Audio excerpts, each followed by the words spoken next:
Shalom y bienvenidos a Vía Haftaj Israel, una frase hebrea que significa amarás a Israel. Esperamos que se queden con nosotros, ya que nuestro maestro, el Dr. Baruch, nos compartirá una enseñanza expositiva de la Biblia.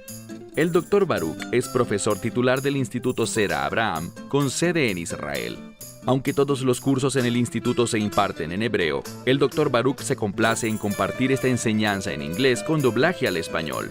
Para más información, visítenos en amarasaisrael.org o descargue nuestra aplicación móvil Mi Estudio Bíblico. Aquí está Baruch y la lección de hoy.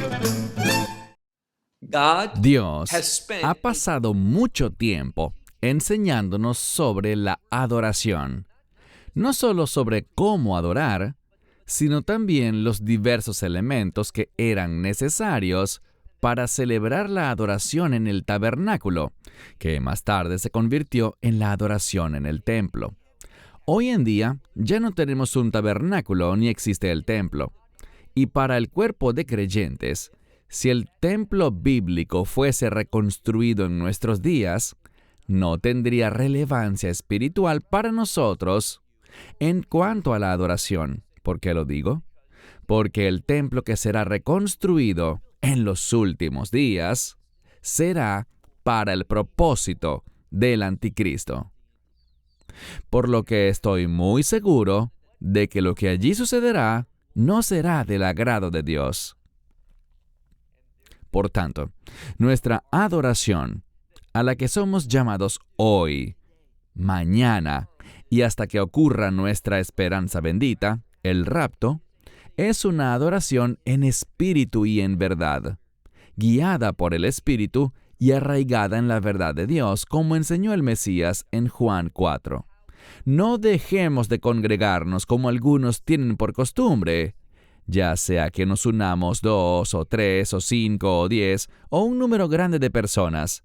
Debemos congregarnos y es muy importante que lo hagamos por la razón correcta, para darle gloria y honor a Él.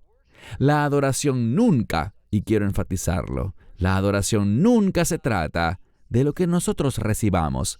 La adoración se trata de lo que nosotros demos y lo que le demos al Señor, no presentándonos ante Él con manos vacías. Por lo tanto, al presentarnos, algunos traen un salmo para compartir, y algunos vienen con un canto o una melodía espiritual, otros con una palabra.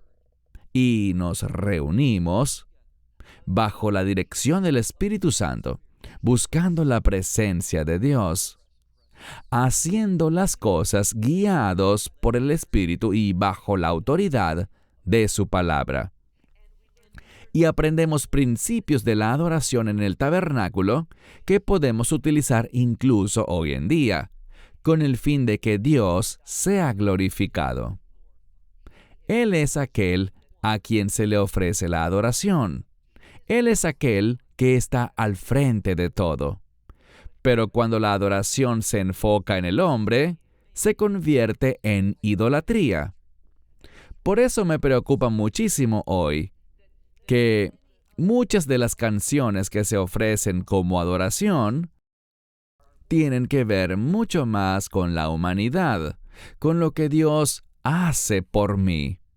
Hay un falso maestro y creo que es un sujeto muy peligroso, que recientemente ha dicho que uno puede ser justificado por la fe, pero que para entrar en el reino de Dios debes tener obras.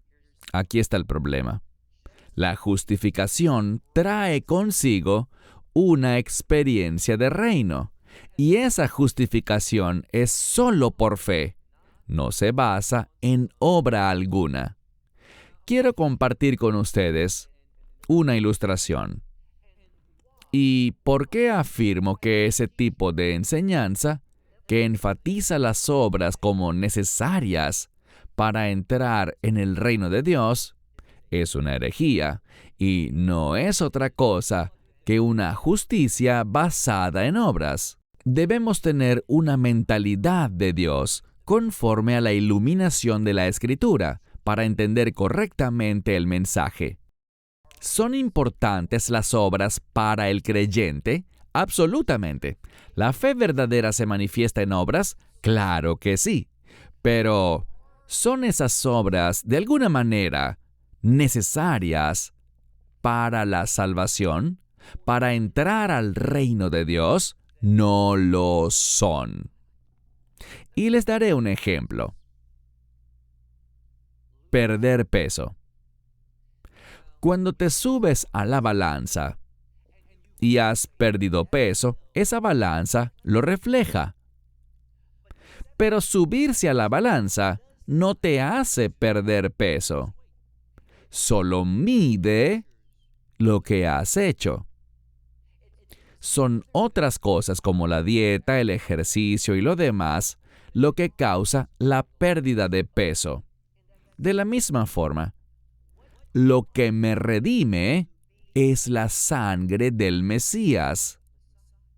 Y cuando tengo fe en su obra, en lo que Él hizo en esa cruz al derramar su sangre, cuando sé que Él es el Hijo unigénito de Dios, que Él es Dios entre nosotros, cuando respondo al Evangelio por la fe, soy salvo. Las obras no mantienen mi salvación. Las obras no juegan ningún papel en la justificación ni en mi experiencia de salvación. Cuando leemos «Ocupaos en vuestra salvación con temor y temblor», lo que quiere decir es que la salvación es una ocupación, una actividad que produce un resultado, pero es un resultado, no una causa. Es evidencia. Es lo mismo, volviendo a nuestra ilustración, es lo mismo que subirse a la balanza y decirte, «Wow, he perdido 2 kilos». Eso no tiene nada que ver. Esa balanza no es la causa, sino que simplemente confirma lo que se ha hecho. De la misma manera, las obras no juegan ningún papel en la justificación o en la salvación. Las obras no nos hacen entrar al reino de Dios. ¿Qué demuestran las obras?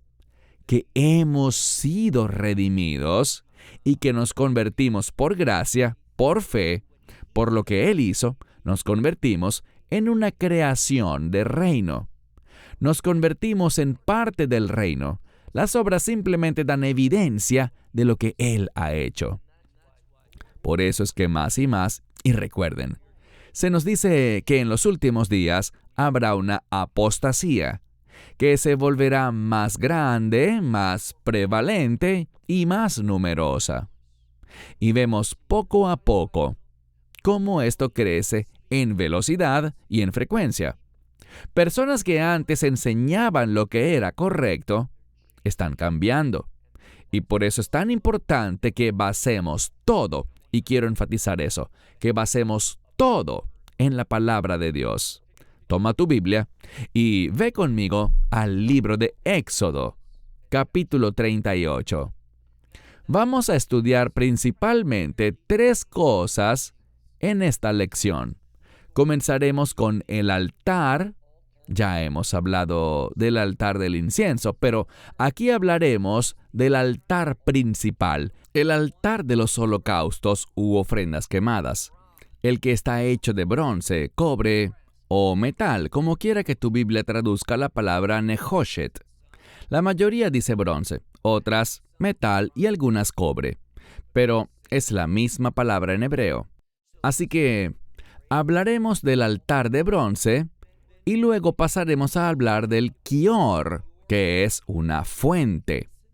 Algunos lo traducen como el lavacro, y era el lugar donde los sacerdotes se lavaban con el fin de prepararse para el servicio.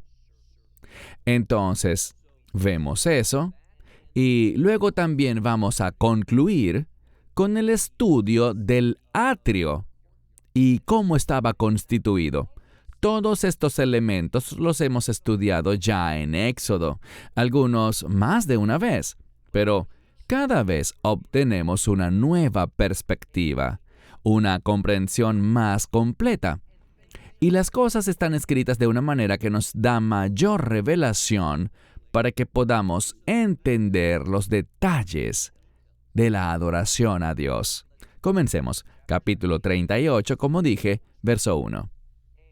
Y él hizo el altar del holocausto, y lo hizo de Etsei Shittim, esto es, madera de acacia, y su longitud era de 5 codos, y 5 codos era su ancho. Y luego tenemos la palabra reboa, aunque aquí es rebúa, y esto significa un cuadrado. Así que el altar para el holocausto o la ofrenda quemada quedaba fuera de la estructura del tabernáculo, del lugar santo y del lugar santísimo, es decir, afuera en el atrio. Y estaba hecho, así como vemos acá, de madera de acacia, y también encontramos que su tamaño era de 3 codos de altura. Versículo 2. E hizo cuernos. El altar, en sus 4 esquinas, tenía cuernos que se elevaban. Así que dice, e hizo sus cuernos sobre las 4 esquinas.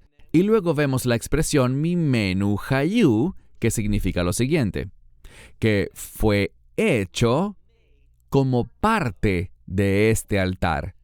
Los cuernos no fueron añadidos después, sino que provenían de la misma madera, del mismo trozo de madera que formaba el área sobre la que estaba. Era una sola pieza. Esto es lo que significa mimenu hayu. Así que de él salían los cuernos y estaba cubierto, o él lo cubrió también, todo este altar lo cubrió con nehoshet, ya sea bronce, cobre o metal, como sea que lo traduzca tu Biblia. Verso 3. E hizo todos los utensilios del altar, y tenemos los sartenes, y luego las palas, esto es para recoger las cenizas. También sus tazones, estos tazones son para recoger la sangre. Y también, para mover y ajustar el sacrificio, hizo el mislagot. Bien, masleg, en singular, en hebreo moderno, es un tenedor. Esto habla de unos tenedores que se usaban para transportar y ajustar la posición del sacrificio. Y también mahtot, algunas Biblias traducen esto como braseros, y tenía como finalidad apagar o extinguir el fuego del altar. Así que todas estas cosas, todos los utensilios, él los hizo, una vez más, de este nehoshet, este bronce o este metal. Versículo 4. Además de lo que hemos visto, también relacionado con este altar, él hizo para el altar lo que se llama un mikbar, y esto sería como una rejilla en forma de malla. Y esto sería con el propósito de colocar el sacrificio sobre ella para que el fuego pudiera subir y hacer lo que debe hacer este altar del holocausto o de la ofrenda quemada. Así que tenías esta rejilla que era una obra en forma de una especie de red que también era de bronce o metal o cobre y estaba debajo del borde del altar, desde el fondo, ad katsiou, es decir, desde la parte más baja, estaba a mitad de la altura. Esto es porque en la parte superior es donde se colocaría el sacrificio, la ofrenda, y se consumiría en ese espacio. Versículo 5. Y fundió 4 anillos en los 4 lados de esta red de bronce, o de metal, o de cobre. y estos eran para alojar las varas. Casi todos los elementos, ya sea que estemos hablando del arca del pacto, de la mesa de los panes de la proposición o del altar del incienso, tenían estos anillos que se colocaban en los lados y harían varas de bidim, y cubrirían estas varas frecuentemente en oro, pero aquí vemos algo diferente, con el fin de transportar el altar. Y todo esto tenía que ver con el poder trasladar estos elementos durante sus viajes. Y de nuevo, dije esto antes, pero quiero reforzarlo. La adoración continuamente nos recoloca, nos reposiciona a donde Dios quiere que estemos. Si no estás adorando correctamente, vas a tener una vida espiritual estancada. Creo que esto describe a muchos creyentes hoy en día. Una vida espiritual estancada conlleva a la frustración y produce desánimo, porque no tendrás su unción y no verás el cumplimiento de los propósitos de Dios. Eso conduce al enfriamiento de tu relación con Dios, porque ya no tendrá el entusiasmo y la alegría que debería tener. Así que dice el versículo 5, y fundió 4 anillos en los 4 lados de esta malla o red de bronce. Y también habla de estos alojamientos o estos anillos por donde pasarían las varas. Verso 6. E hizo las varas, una vez más, de madera de acacia, etz shittim, y las cubrió no con oro, como hizo con el arca del pacto, la mesa de los panes de la proposición y otros elementos, sino que en vez de oro lo que él usó fue, nuevamente, nehoshet, este bronce. Versículo 7. Y metió las varas en los anillos a los lados del altar. Y luego tenemos una expresión que leemos con frecuencia, letzet oto behem, para llevarlo con ellas. Y ese con ellas se refiere a las varas, para transportar este altar de los holocaustos. Y este altar, que estaba hecho de madera de acacia, sus tablas eran huecas, y así las hizo. Todas estas cosas tienen revelación. ¿Por qué las tablas aquí eran huecas? ¿Por qué las cosas están hechas de esta manera? Por eso es que debemos leer esto una y otra vez, buscando el rostro de Dios por medio del Espíritu Santo para obtener una mayor comprensión. Lo que estamos haciendo ahora es solo tocar la superficie. Esto era una experiencia preliminar para una adoración más profunda. Avancemos al versículo 8, y el segundo objeto, el segundo instrumento o utensilio, el quillor o la fuente. Versículo 8. Y él hizo el quillor, esta fuente también de nehoshet. Era una fuente de bronce, de cobre o metal, y su base también era de cobre. Dice, con los espejos de las mujeres trabajadoras que servían a la entrada del tabernáculo de reunión. Encuentro esto muy significativo. Esta fuente, y no recuerdo que esto se nos haya dicho antes, podría estar equivocado, pero es interesante que la fuente estaba hecha, dice aquí, que era de bronce, o metal, o cobre, pero también tenían, tu Biblia quizás diga, vidrios o espejos. Esa es la palabra marot. Marot significa espejos. Y esto habría permitido algún tipo de reflejo visual en esta fuente para que las personas pudieran verse a sí mismas.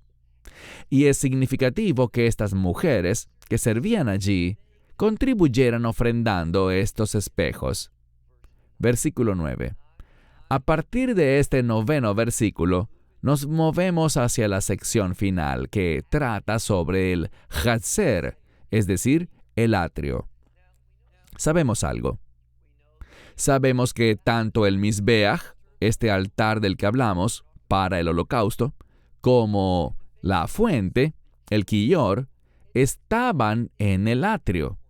Entonces tenemos la estructura del tabernáculo y fuera de él, el altar para las ofrendas quemadas y el lavacro o la fuente para el lavado de las manos y de los pies de los sacerdotes. Ahora vamos a terminar la estructura porque aquí hay algo muy importante. Otro principio de adoración. Y esto es algo con lo que muchas personas luchan porque nos gusta la palabra libertad. Pero, con mucha frecuencia, las personas no entienden la verdad sobre esta libertad que Dios da. Es una libertad para someterse a Dios. Es ser liberado, ser puesto en libertad de la influencia del pecado para que puedas someterte a Dios. No es una libertad que te justifique para hacer lo que quieras. Eso te llevaría de regreso a la esclavitud del pecado. Y debo decir de nuevo que, con demasiada frecuencia, la adoración actual expresa una comprensión pervertida de la libertad. El tabernáculo tenía unos límites. En hebreo lo llamamos un misgeret, un marco, un borde. Y el trabajo de los sacerdotes se realizaba dentro de esos linderos. Y también el mismo tabernáculo estaba dentro del atrio. Entonces, había un lugar específico para la adoración y no se podían hacer estas cosas fuera de ese lugar. Por eso leemos, pasemos a esta tercera y última sección, comenzando con el verso 9. Él hizo el atrio y luego habla del lado sur. El lado sur tenía cortinas para el atrio. Estas serían las cortinas o colgantes que eran sostenidas por columnas. Hablaremos más de eso en un momento, pero noten lo que dice. Sobre el lado sur había estas cortinas para el atrio y estaban hechas, como era de esperarse, de lino fino torcido. Y la longitud de ese lado, dice aquí, Nea ba ama, era de 100 codos. Ahora vamos a ver algunos detalles adicionales sobre esto. Para colgar estas cortinas, debía haber un lugar para ello. Por lo tanto, había, verso 10, para el atrio, había columnas. ¿Cuántas había? Había 20. Y también había no solo 20 columnas, sino además 20 bases. Y descubrimos que tanto las bases como las columnas eran también de bronce, o cobre, o metal. Y sobre estas columnas había ganchos, los ganchos de las columnas, y también las bandas eran de un metal diferente. Eran de plata. Esto concluye la instrucción para el lado sur. Ahora versículo 11.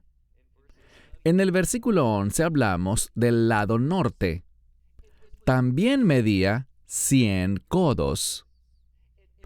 Además tenía, como dice aquí, 20 columnas y 20 bases. En esas bases se colocaban las columnas para darles estabilidad. Vemos estas 20 bases y de igual manera los ganchos de las columnas y las bandas, tal como aprendimos del lado sur. Este lado norte también tiene estos ganchos y estas bandas. Y estaban hechos de plata. Versículo 12. Entonces, hemos hablado de los dos lados más largos, el lado sur y el lado norte. Ya sabemos por nuestro estudio previo que los otros lados serán más cortos. Pasemos ahora al versículo 12. Leemos aquí. Y el lado occidental que daba hacia el mar Mediterráneo, el lado occidental también tenía cortinas, pero encontramos que medía 50. 50 codos era este lado con sus cortinas. Y sus columnas, noten que tenía 10 columnas. Y también las bases eran 10. Los ganchos de estas columnas y sus bandas, una vez más, al igual que en los otros dos lados, eran de plata. Entonces, la única diferencia aquí es que cuando miramos el lado occidental, encontramos que la longitud era de 50. Espero no haberme equivocado la primera vez. 50 codos. Y luego había 10 columnas y 10 bases. Ahora veamos el verso 13. Con respecto al lado oriental, el lado oriental será el más inusual, porque estará dividido en 3 secciones. Quiero decirlo de nuevo. Este lado oriental tiene 3 secciones. Habrá una parte lateral, luego una puerta, la cual consistirá de una pantalla. Hablaremos más de eso en un momento. Y luego la otra parte lateral. Entonces se divide en 3 secciones. Este lado oriental, donde estaba la entrada, donde se ubicaba la puerta del atrio. Así que leamos esto con cuidado. Veamos ahora el verso 13. Y el lado oriental tenía, al igual que el lado occidental, 50 codos. Las cortinas eran de 15 codos. Así que miramos aquí y encontramos una pequeña diferencia porque ambos son de 50 codos, pero antes, cuando leímos sobre el lado occidental, vimos que tenía 50 codos. Pero cuando revisamos las instrucciones, vemos que había 50 codos en ese lado, mas al contar las columnas, había 10.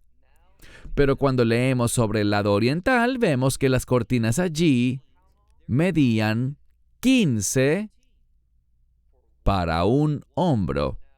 Recuerden que les dije que este lado constará de 3 secciones diferentes.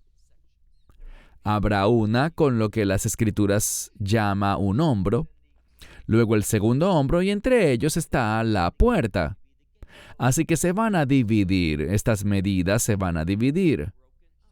El lado oriental es de 50 codos, tiene sus lados y hay 15 codos en un hombro. Y encontramos que sus pilares o columnas serán 3 y sus bases serán 3. Luego, cuando miramos el segundo hombro, será, dice misei, que significa que es igual al otro hombro. Y esto será para la puerta del atrio.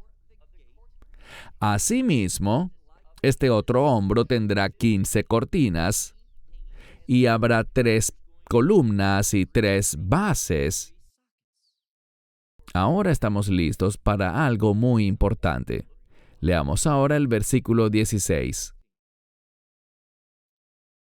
Todas las cortinas del atrio alrededor eran de lino fino torcido, y encontramos que sus bases para las columnas eran de bronce o cobre o metal.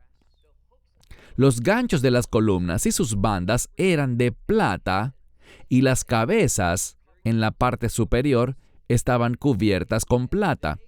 Y para todas estas columnas del atrio, ellas eran, o sus bandas eran de plata. Versículo 18.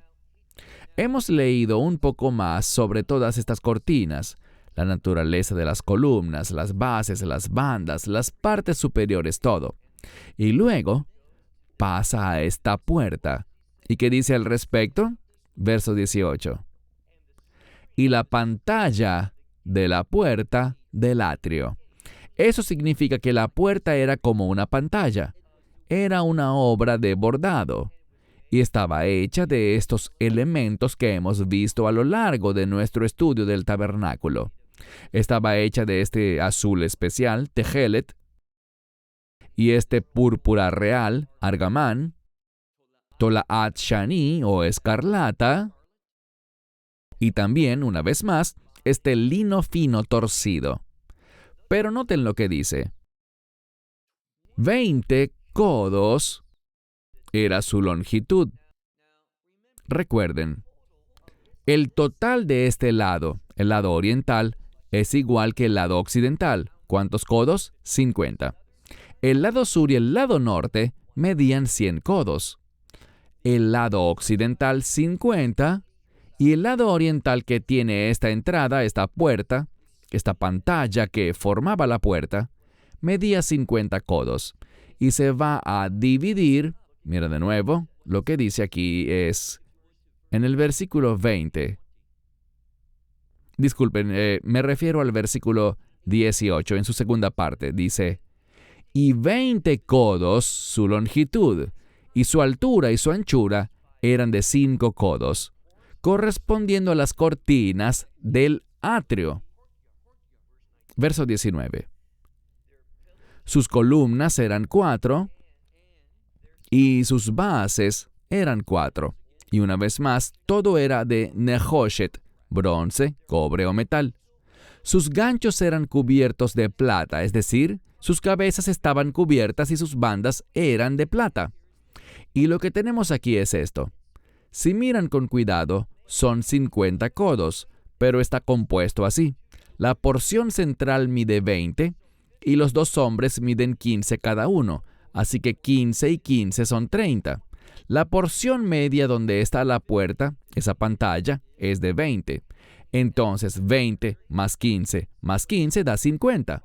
Y si miran de cerca lo que dice aquí, encontrarán que las columnas para esta porción central son 4. Y se distribuyen 3 en un hombro más 3 en el otro para un total de 10. Esto es algo especial y nos habla de cómo Dios considera cada aspecto de la adoración como algo especial, uniéndolo todo en un conjunto de elementos que son de su agrado. Podría usar una palabra aquí, pero debemos ser muy cuidadosos con ella porque la palabra con la que podría traducir esto es la palabra hermoso. Pero hay un problema. Oímos hermoso, pero para ser francos, es un término muy subjetivo.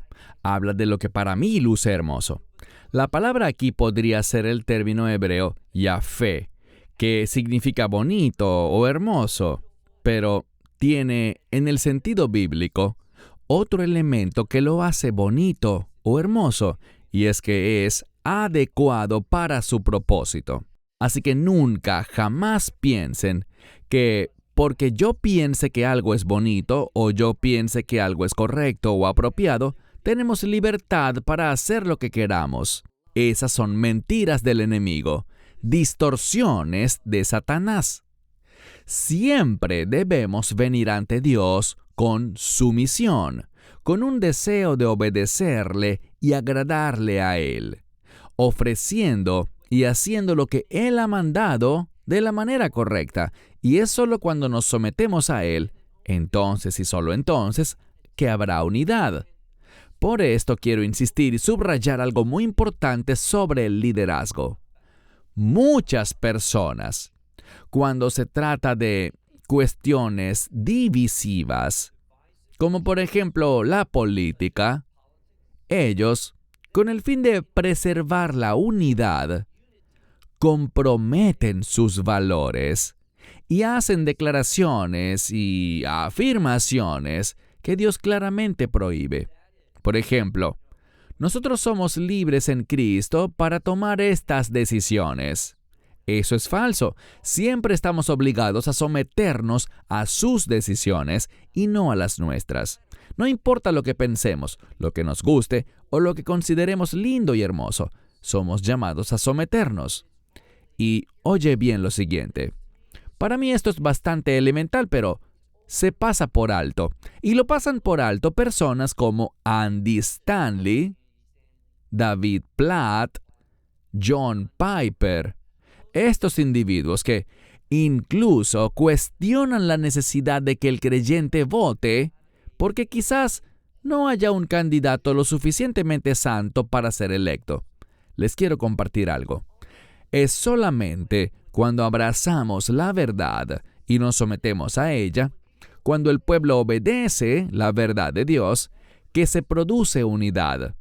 Cuando comprometemos la verdad con el fin de preservar una comprensión de la unidad humana o mundana, lo que eso constituye es una invitación al enemigo y a la influencia demoníaca. Procuro siempre elegir mis palabras con mucho cuidado, y así lo he hecho aquí. Cuando dejamos de lado la verdad de Dios, con el fin de preservar una comprensión humana de la unidad, eso abre una invitación para la influencia demoníaca. Y el problema de hoy en día es que hay líderes que no entienden la libertad bíblica, la libertad de la que habla la palabra de Dios, y cómo eso representa un hedor en las narices de Dios, que nosotros comprometamos lo que Dios nos instruye. Nunca, jamás comprometas la palabra de Dios. Hacerlo, insisto, es invitar al enemigo a tu entorno. Cuando analizamos la adoración en el tabernáculo, es sumamente específica. No podían cambiar y decir, bueno, en lugar de 10 columnas, pondremos 12. O en lugar de este material para las bases, mejor lo haremos de esta forma. Absolutamente no. Eso habría convertido la adoración en algo abominable. No habría sido una adoración piadosa, sino una adoración corrompida. Debemos esforzarnos, debemos orar para que nuestra adoración no sea corrompida por nuestros propios pensamientos, sino que más bien que sea una adoración que agrade a Dios, porque escuchamos sus instrucciones, guardamos esas instrucciones y las aplicamos con un propósito, que Dios esté complacido. Y cuando Dios está complacido con nuestra obediencia, el resultado será un mover del Espíritu Santo y una unción en nuestra vida para que podamos avanzar a un nivel espiritual mayor y hacer más de las cosas que le agradan a Él. Cierro con esto. Hasta la próxima semana. Shalom, desde Israel. Shalom from Israel. Esperamos que te hayas edificado con el mensaje de hoy y lo compartas con otros. Te invitamos a seguir nuestros estudios cada semana por este canal y por el portal de YouTube de Amarás a Israel. También puedes descargar nuestra aplicación móvil gratuita, Mi Estudio Bíblico. Finalmente, para obtener más información sobre nosotros, visita nuestra web amarasaisrael.org, donde encontrarás otras conferencias de Baruch en audio, video y texto. Hasta el próximo programa. Que el Señor te bendiga en Yeshua HaMashiach, Jesús el Mesías, mientras caminas con Él. Shalom desde Israel.